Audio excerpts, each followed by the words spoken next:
कहानी। एक साहूकार था जिसके 7 बेटे और 7 बहुएं थीं। दिवाली से पहले कार्तिक बदी अष्टमी को 7 बहुएं अपनी इकलौती नंद के साथ जंगल में जाकर खदान में मिट्टी खोद रही थी। वहाँ पर स्याऊ की माँ थी। मिट्टी खोदते समय नंद के हाथ से स्याऊ का बच्चा मर गया, जिससे स्याऊ माता बहुत नाराज़ हो गई और बोली, मैं तेरी कोख बांधूंगी। तब ननद अपनी 7 भाभियों से बोली, तुम में से कोई अपनी कोख बंधवा लो। तब भाभियों ने अपनी कोख बंधवाने से इनकार कर दिया, परंतु छोटी भाभी सोचने लगी कि अगर मैंने अपनी कोख नहीं बंधवाई तो सासू जी नाराज़ होंगी। यह सोचकर नंद के बदले में छोटी भाभी ने अपनी कोख बंधवा ली।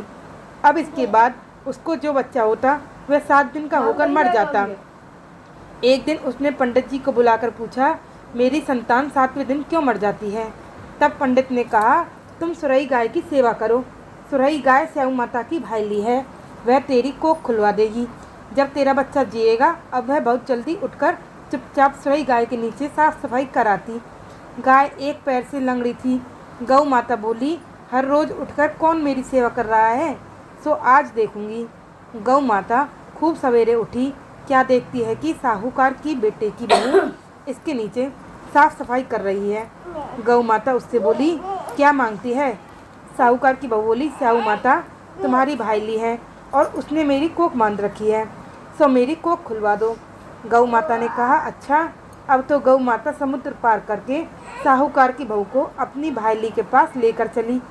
रास्ते में कड़ी धूप पड़ रही थी। सुबह दोनों एक पेड़ के नीचे बैठ गईं। थोड़ी देर में एक सांप आया। उसी पेड़ पर गरुड़ पंखनी का एक बच्चा था। सांप उसको डसने लगा।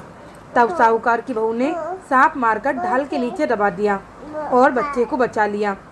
थोड़ी देर में गरुड़ पंखनी आई तो वहाँ खून देखकर साहूकार की बहू को चोंच मारने लगी। तब साहूकार की बहू बोली, मैंने तेरे बच्चे को मारा नहीं है, बल्कि सांप तेरे बच्चे के करीब आया था, मैंने तो उससे तेरे बच्चे की रक्षा की है। यह सुनकर गरुड़ पंखनी बोली, मांग, तू क्या मांगती है?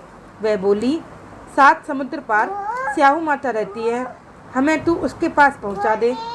तब गरुड़ पंखनी ने दोनों को अपनी पीठ पर बिठाकर स्याऊ माता के पास पहुंचा दिया। स्याऊ माता उनको देखकर बोली, आ बहन, बहुत दिनों में आई है। फिर कहने लगी, बहन, मेरे सीन में जुएं पड़ गई हैं।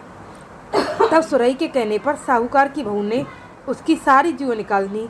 इस पर स्याऊ माता प्रसन्न हो गई और बोली, तूने मेरे सिर में बहुत सलाई घेरी है, इसलिए तेरे 7 बेटे और 7 बहुएं होंगी।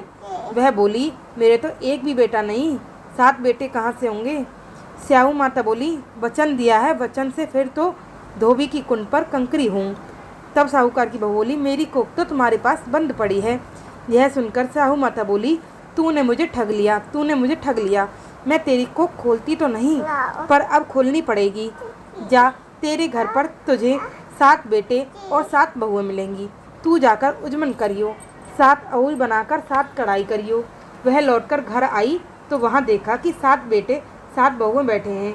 वह खुश हो गई। उसने 7 अहुई बनाई, 7 उजमन किए, 7 कढ़ाई करी। शाम के समय जेठानियाँ बाप आपस में बात करने लगी कि जल्दी जल्दी धोख पूजा कर लो, कहीं छोटी बच्चों को याद करके ना रोने लगे। थोड़ी देर में उन्होंने अपने बच्चों से कहा, अपनी चाची के घर जाकर देख कर आओ कि आज वह अभी तक रोई क्यों नहीं। बच्चों ने आकर कहा, चाची तो कुछ मार रही हैं, खूब उजमन हो रहा है। यह सुनते ही जेठानियाँ दौड़ी दौड़ी वहाँ आईं और आकर कहने लगी कि तूने कोख कैसे खुलवाई? वह बोली, तुमने तो कोख बंधवाई नहीं थी, सो मैंने कोख बंधवा ली थी। अब स्याऊ माता ने कृपा करके मेरी कोख खोल दी है। हे स्याऊ माता, जिस प्रकार उस साहूकार की बहू की कोख खोली, उसी प्रकार हमारी भी कोख खोलियो।